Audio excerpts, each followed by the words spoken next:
दोस्तों, आज़ादी के मोटिवेशन की वीडियो आ चुकी है। वो इंस्टाग्राम की स्टोरी में आपको मिल जाएगी, यूट्यूब के कम्युनिटी पोस्ट में आपको मिल जाएगी। यहाँ हम बात कर रहे होंगे कुछ इंटरेस्टिंग वोकैबुलरी की।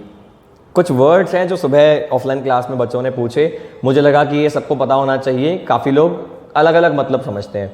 जैसे फ्रीडम और इंडिपेंडेंस को लोग एक ही समझते हैं कि पर्यायवाची है। नहीं भाई, देखो, जब हम कहते हैं लिबर्टी या फ्रीडम, इसका मतलब होता है कुछ भी करने की आज़ादी, स्वतंत्रता। जैसे मैं आज़ाद हूँ कि मैं मान ली झंडा फहरा सकता हूँ, मैं आज़ाद हूँ कि मैं ये फ़ोन चला सकता हूँ, मैं आज़ाद हूँ कि मैं जाके भी पोहा जलेबी खा सकता हूँ या दाल बाटी खा सकता हूँ। लेकिन मैं अपने आप पे डिपेंड हूँ या किसी और पे डिपेंड हूँ। जैसे हमारे जो बच्चे आते हैं 12th में, 9th में या और बड़े आते हैं, वो आज़ाद तो हैं, लेकिन काफ़ी सारे लोग अपने माँ बाप पे निर्भर हैं पैसों के लिए। तो वो स्वतंत्र तो हुए परंतु स्वाधीन नहीं हुए। वो फ्री तो हुए, फ्रीडम तो है, इंडिपेंडेंस नहीं है। तो हमने जो लड़ाई की थी आज़ादी की, उसका मतलब है स्वाधीन होना। इसीलिए हम फ्रीडम डे या लिबर्टी डे नहीं बोलते, हम बोलते हैं इंडिपेंडेंस डे। तो ये लड़ाई और ये जश्न फ्रीडम का नहीं है, ये जश्न है इंडिपेंडेंस का, स्वाधीन होने का।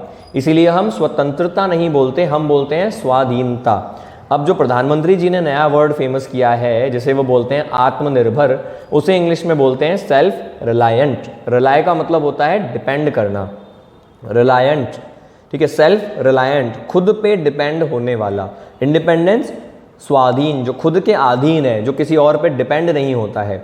सेल्फ रिलायंट आत्मनिर्भर, जो खुद पे डिपेंड है, खुद पे निर्भर है। लगभग सेम मीनिंग होता है इंडिपेंडेंस का और सेल्फ रिलायंस का, इंडिपेंडेंट का और सेल्फ रिलायंट का। जबकि फ्रीडम या लिबर्टी का मतलब है कुछ करने की आज़ादी। इसमें हम किसी और पे डिपेंड हो भी सकते हैं, नहीं भी हो सकते हैं।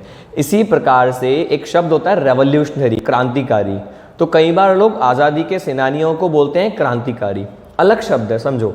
जब हम कहते हैं मंगल पांडे एक रेवोल्यूशनरी थे, बिल्कुल सही बात है, लेकिन वो रेवोल्यूशनरी का मतलब है जिसने एक क्रांति पैदा की, एक नई सोच पैदा की।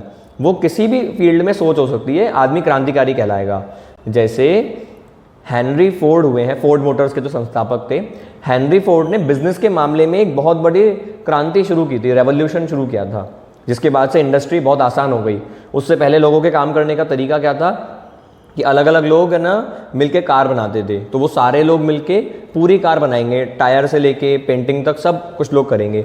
हेनरी फोर्ड ने कहा ऐसे नहीं चलेगा, कुछ लोग होंगे जिनका काम सिर्फ टायर बनाना होगा, कुछ लोग होंगे जिनका काम सिर्फ पेंट करना होगा। वो एक रेवोल्यूशन था। तो मंगल पांडे रेवोल्यूशनरी तो थे, लेकिन वो स्वतंत्रता सेनानी थे। तो उन्हें हम बोलेंगे फ्रीडम फाइटर। तो फ्रीडम फाइटर का मतलब है आज़ादी के लिए लड़ने वाला, और क्रांतिकारी का मतलब है किसी भी नई सोच को लेकर आने वाला और समाज में फैला देने वाला। रेवोल्यूशनरी जैसे कार्ल मार्क्स कम्युनिज्म को लेकर आए थे, या किसी ने कोई देशभक्ति की बात की, वो रेवोल्यूशनरी हो गया। तो I hope you got the difference. Revolutionary कोई भी नई सोच लाएगा वो रेवोल्यूशनरी कहलाएगा, लेकिन फ्रीडम फाइटर सिर्फ आज़ादी के लिए लड़ने वाला व्यक्ति ही होगा, जैसे अफ्रीका में नेल्सन मंडेला थे। आई होप ये वोकैबुलरी आपको पसंद आई। ऐसी वोकैबुलरी के लिए जुड़े रहें, मोटिवेशनल वीडियो अवश्य देखें। धन्यवाद।